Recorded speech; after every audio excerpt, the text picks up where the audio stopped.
जय श्री कृष्णा। राधे राधे। आइए अब प्रारंभ करते हैं आगे का महात्म्य। मिथिलापति ने पूछा, ब्राह्मण, इस वैशाख मास में कौन कौन सी तिथियां पुण्यदायिनी हैं?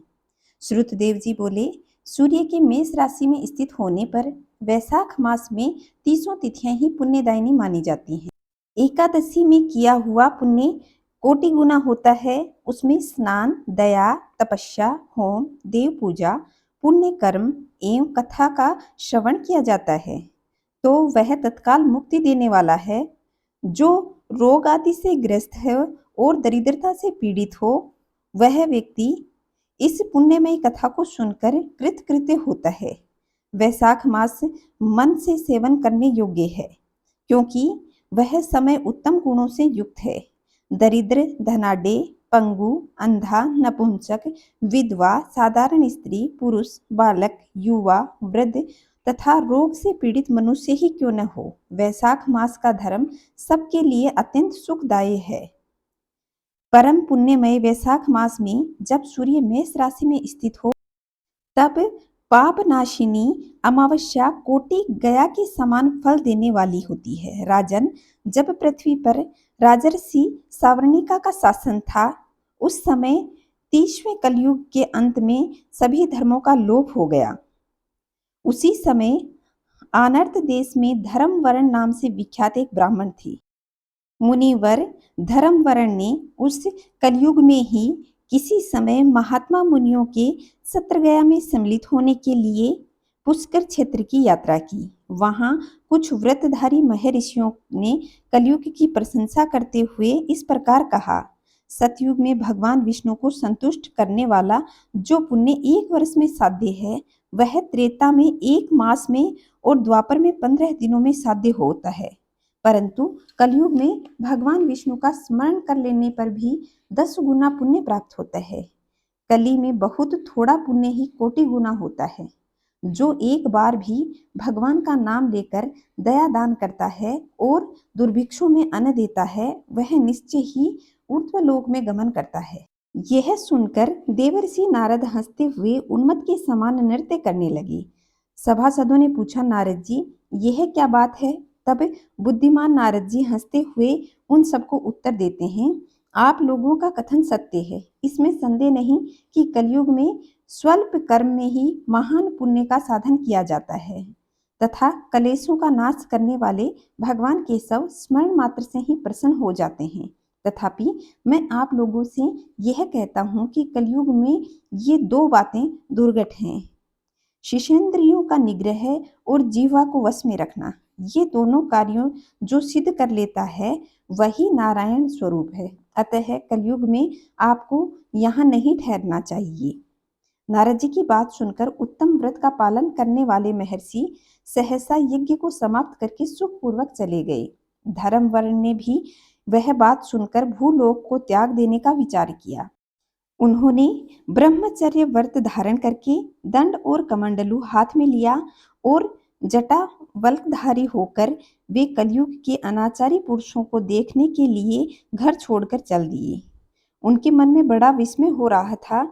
उन्होंने देखा प्राय मनुष्य पापाचार में प्रवृत्त हो भयंकर और दुष्ट हो गए हैं। ब्राह्मण पाखंडी हो चले हैं, शूद्र संन्यास धारण करते हैं, पत्नी अपने पति के द्वेष करती है और शिष्य गुरु से वैर रखते हैं, सेवक स्वामी के और पुत्र पिता को घात लगाए हुए है। ब्राह्मण शूद्रवत और गौएं बकरियों के समान हो गई हैं। वेदों में गाथा की प्रधानता रह गई है। शुभ कर्म साधारण लौकिक कृत्यों के समान ही रह गए हैं। इनके प्रति किसी की महत्व बुद्धि नहीं है। भूत प्रेत और पिशाच आदि की उपासना चल पड़ी है। सब लोग मैथुन में आसक्त हैं और उनके लिए अपने प्राण भी खो बैठते हैं। सब लोग झूठी गवाही देते हैं, मन में सदा छल और कपट भरा रखते हैं। कलयुग में सदा लोगों के मन में कुछ और वाणी पर कुछ और तथा क्रिया में कुछ और दिखता कुछ और।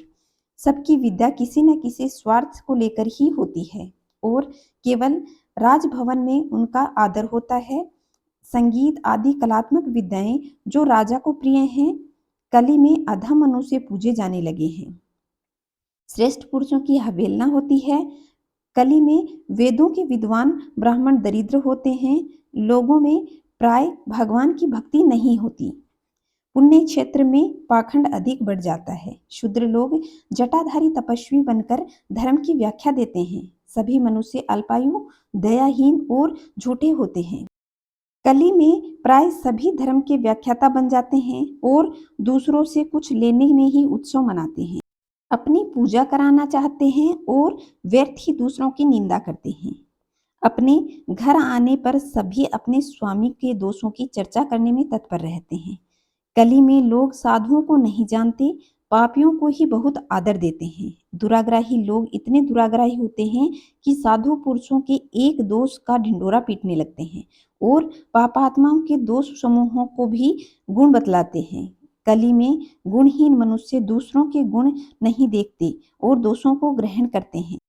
जैसे पानी में रहने वाली जोंक प्राणियों के रक्त को पीती है, जल नहीं पीती, उसी प्रकार जोंक के धर्म से संयुक्त हो मनुष्य दूसरों के रक्त को चूसते हैं। औषधियां शक्तिहीन होती हैं, ऋतुओं में उलटफेर हो गया है, सब सौराष्ट्र में अकाल पड़ता है, कन्या योग्य समय पर भी संतानोत्पत्ति नहीं करती। कलयुग के मनुष्यों में न कभी भगवान विष्णु की सेवा देखी जाती है, न शास्त्रीय चर्चा होती है, न कहीं यज्ञ की दीक्षा होती है, न विचार का लेस है, न तीर्थ यात्रा, न दान धर्म देखने को मिलते हैं। यह कितनी आश्चर्य की बात है। उन सबको देखकर धर्म वर्ण को भय लगने लगा। पाप से कुल की हानि होती देख अत्यंत आश्चर्यचकित हो वे दूसरे द्वीप में चले गए। सब द्वीपों और लोकों में विचरते हुए बुद्धिमान धर्म वर्ण किसी समय कौतूहल वश पितृलोक में गए। वहां उन्होंने कर्म से कष्ट पाते हुए पितरों को बड़ी भयंकर दशा में देखा। वे दौड़ते, रोते, गिरते पड़ते थे। उन्होंने अपने पितरों को भी नीचे अंधकूप में पड़े हुए देखा। उन्होंने यह देखकर आश्चर्यचकित होकर के दया भाव से धर्म वर्ण ने पूछा, आप लोग कौन हो? किस दुस्तर कर्म के प्रभाव से इस अंधकूप में पड़े हुए हो? पितरों ने कहा, हम श्रीवत्स गोत्र वाले हैं। पृथ्वी पर हमारी कोई संतान नहीं रह गई है, अतः हम श्राद्ध और पिंड से वंचित हैं। इसलिए यहाँ हमें नरक का कष्ट भोगना पड़ रहा है। संतानहीन दुरात्माओं का अंधकूप में पतन होता है। हमारे वंश में एक महायशस्वी पुरुष है जो धर्म वर्ण के नाम से विख्यात है, किंतु वह विरक्त हो अकेला घूमता फिरता है। उसने गृहस्थ धर्म को स्वीकार नहीं किया। वह एक ही तंतु हमारे कुल में अविशिष्ट है।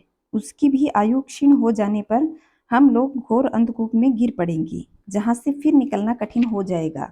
इसलिए तुम पृथ्वी पर जाकर धर्म वर्ण को समझाओ। हम लोग दया के पात्र हैं। हमारे वचनों से उसको यह बताओ कि हमारे वंश रूपा दुर्वा को काल रूपी चूहा प्रतिदिन खा रहा है। कर्मशः सारे वंश का नाश हो गया है। एक तुम ही बचे हो। जब तुम भी मर जाओगे तब संतान परंपरा न होने के कारण हमें अंधकूप में गिरना पड़ेगा। इसलिए गृहस्थ धर्म को स्वीकार करके संतान की वृद्धि करो। इससे हमारी और तुम्हारी दोनों की दुर्गति नहीं होगी और ऊर्ध्वगति होगी। यदि एक भी पुत्र वैशाख मास में, कार्तिक मास में हमारे उद्देश्य से स्नान, श्राद्ध और दान करेगा, इससे हम लोगों की ऊर्ध्वगति होगी और नरक से उद्धार हो जाएगा। यदि एक भी पुत्र भगवान विष्णु का भक्त हो जाए, एक भी एकादशी का व्रत करने लगे, यदि एक भी भगवान विष्णु की पापनाशक कथा श्रवण करने लगे, उसकी 100 बीती हुई पीढ़ियां का तथा 100 भावी पीढ़ियों का उद्धार हो जाएगा। वे पीढ़ियां पाप से आवृत होकर के नरक का दर्शन नहीं करेंगी। दया और धर्म से रहित उन बहुत से पुत्रों के जन्म में क्या लाभ जो कुल में उत्पन्न होकर के सर्वव्यापी भगवान नारायण की पूजा ही ना करें। इस प्रकार प्रिय वचनों का द्वारा धर्म वर्ण को समझाकर तुम भी विरक्त पूर्ण ब्रह्मचर्य आश्रम से गृहस्थ आश्रम में प्रवेश करने की उसे सलाह दो। पितरों की यह बात सुनकर धर्म वर्ण अत्यंत विस्मित होकर के हाथ जोड़कर बोला कि मैं ही धर्म वर्ण नाम से विख्यात आपके वंश का दुराग्रही बालक हूँ। यज्ञ में महात्मा नारद जी का वचन सुनकर मैं कलयुग में प्राय कोई भी रसेंद्रिय और शिशेंद्रिय कार्यों में दृढ़ता पूर्वक संयम नहीं रखता। मैं दुर्जनों की संगति से भयभीत होकर अब तक दूसरे दूसरे द्वीपों में घूमता रहा। इस कलयुग के 3 चरण बीत गए। अंतिम चरण भी 3.5 भाग व्यतीत हो चुका है। मेरा जन्म व्यर्थ बीत गया, क्योंकि जिस कुल में मैंने जन्म लिया उसमें माता पिता के ऋण को मैंने नहीं चुकाया। पृथ्वी के भारभूत उस शत्रुतुल्य पुत्र के जन्म लेने पर भी क्या लाभ, जो पैदा होकर भगवान विष्णु और देवताओं तथा पितरों की पूजा ना करें। मैं आप लोगों की आज्ञा का पालन करूंगा और आपके बताए हुए कार्यों को जरूर करूंगा। पृथ्वी पर इस प्रकार मुझे कलयुग से और संसार में कोई बाधा प्राप्त नहीं होगी। धर्म वर्ण की बात सुनकर पितरों के मन को कुछ आश्वासन मिला। वे बोले, बेटा, तुम गृहस्थ आश्रम स्वीकार करके संतान उत्पत्ति के द्वारा हमारा उद्धार करो। जो भगवान विष्णु की कथा में अनुरक्त होते हैं, निरंतर श्री हरि का स्मरण करते हैं और सदाचार का पालन करने में तत्पर होते हैं, उन्हें कलयुग बाधा नहीं पहुंचाता। मानद जिसके घर में शालिग्राम शिला है तथा महाभारत की पुस्तक हो, उसे भी कलयुग बाधा नहीं देता। जो वैशाख मास में धर्म का पालन करता है, माघ स्नान में तत्पर रहता है, कार्तिक में दीप दान करता है, उसे भी कल्कि की बाधा नहीं होती। जो प्रतिदिन महात्मा भगवान विष्णु की पापनाशक मोक्षदायिनी दिव्य कथा को सुनता है, उस घर में हमेशा विश्वदेव विराजमान होते हैं। शुभकारिणी तुलसी स्थित होती है तथा जिसके आंगन में उत्तम गो रहती है, उसे भी कलयुग बाधा नहीं देता। अतः इस पापात्मा युग में तुम्हें कोई भय नहीं है। बेटा, शीघ्र पृथ्वी पर जाओ और इस समय वैशाख मास चल रहा है। यह सबका उपकार करने वाला मास है। सूर्य की मेष राशि में स्थित होने पर 30 ही तिथियां पुण्यदायिनी मानी गई हैं। एक एक तिथि में किया हुआ पुण्य कोटि कोटि गुना अधिक होता है। उसमें से जो वैशाख मास की अमावस्या तिथि है, वह मनुष्य को मोक्ष देने वाली है। देवताओं और पितरों को बहुत अधिक प्रिय है। शीघ्र ही तुम मोक्ष देने वाली इस तिथि का पालन करो। जो भी उस दिन पितरों के उद्देश्य से श्राद्ध करते हैं, जल से भरा हुआ घड़ा या पिंड दान करते हैं, उन्हें अक्षय फल की प्राप्ति होती है। अतः महामते, तुम शीघ्र जाओ और जब अमावस्या हो तब कुंभ सहित श्राद्ध और पिंड दान करो। सबका उपकार करने वाले गृहस्थ धर्म का आश्रय लो। धर्म, अर्थ और काम से संतुष्ट हो। उत्तम संतान पाकर के फिर मुनि व्रत से रहते हुए सुखपूर्वक दीप दीपांतर में विचरण करो। पितरों के इस प्रकार आदेश पर धर्म वर्ण मुनि शीघ्रता पूर्वक भूलोक पर गए। वहां मेष राशि में सूर्य स्थित रहते हुए वैशाख मास में प्रातःकाल स्नान करके देवताओं, ऋषियों तथा पितरों का तर्पण किया। फिर कुंभदान सहित पापनाशक श्राद्ध करके उसके द्वारा पितरों को पुनरावृत्ति सहित मुक्ति प्रदान की।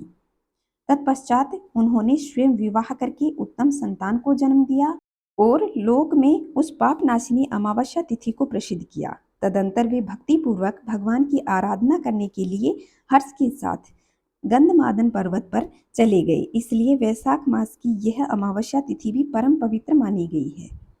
तो दोस्तों, यह था आज का महात्म्य। आइए सुनते हैं विष्णु भक्त की कथा। यूं तो भगवान विष्णु के कई ऐसे भक्त हैं जिनके बारे में कथाओं में बहुत बार वर्णन हुआ है, लेकिन आज हम आपको यह कथा सुना रहे हैं। इसके मुताबिक एक पिशाच जो भगवान श्री हरि विष्णु के दिव्य वरदान से पिशाच योनि से मुक्त होकर के एक दिव्य महान पुरुष बना। यह कथा बद्रीनाथ धाम के क्षेत्रपाल देवता की घंटाकरण पिशाच की कथा है। घंटाकरण वो था जिसने पिशाच योनि में जन्म लिया। घंटाकरण भगवान शिव का भक्त और परम उपासक था। पूरे दिन भक्ति में खोया रहता था। घंटाकरण जितना अधिक शिव भक्त था, उतना ही अधिक वह विष्णु भगवान के नाम से नफरत करता था। उसका मानना था कि जो महादेव हैं वही एक भगवान है, विष्णु कुछ भी नहीं है। ऐसा कहना गलत नहीं होगा कि घंटाकरण भगवान विष्णु का सर्वोच्च स्तर का बैरी था। जब भी कोई आसपास भगवान विष्णु का नाम लेता, जप करता, तो वह खींच जाता। एक बार तो बैर बढ़ते बढ़ते इतना ज्यादा बढ़ गया कि वह विष्णु नाम की ध्वनि से बचने के लिए अपने कानों में घंटे लटका लिए, जिससे जब कोई भगवान विष्णु का नाम ले तो उसका स्वर घंटों की आवाज के नीचे दब जाए।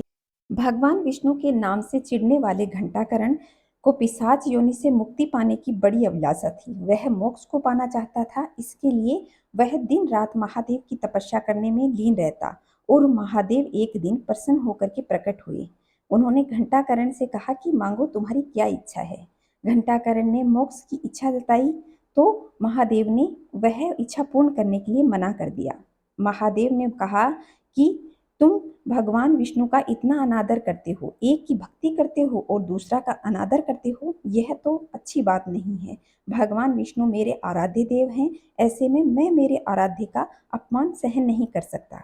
महादेव ने घंटाकरण को समझाया कि अगर तुम्हें मोक्ष चाहिए तो तुम्हें भगवान विष्णु की भक्ति करनी होगी और मेरे बताए हुए भक्ति के मार्ग पर चलना होगा, तभी तुम्हें मोक्ष की प्राप्ति होगी। इस प्रकार कहकर महादेव अंतर्धान हो गए। फिर घंटाकरण ने अपने तन मन से भगवान विष्णु की भक्ति प्रारंभ की और उसने जितनी भक्ति भगवान शिव की थी उसी श्रद्धा भाव से उसने भगवान नारायण की भक्ति प्रारंभ की। इसके बाद भगवान विष्णु ने घंटाकरण को दर्शन देते हुए आशीर्वाद दिया कि तुम पिशाच योनि से मुक्त हो जाओगे और मोक्ष को प्राप्त करोगे। साथ ही भगवान विष्णु ने उसे यह भी वरदान दिया कि इस घटना के बाद तुम बद्रीनाथ धाम के क्षेत्रपाल होगे। जो कोई भी वहां दर्शन के लिए आएगा, बिना तुम्हारे दर्शन किए उसकी वह बद्रीनाथ धाम की यात्रा सफल नहीं होगी। इस तरह घंटाकरण पिशाच योनि से मुक्ति पाकर के क्षेत्रपाल बना और भगवान विष्णु के वरदान से मोक्ष को प्राप्त हुआ। तो दोस्तों, यह थी आज की कथा और आज का महात्म्य। अगर अच्छा लगा हो तो कमेंट में जय श्री नारायण अवश्य लिखिएगा। जय श्री नारायण, जय माता लक्ष्मी।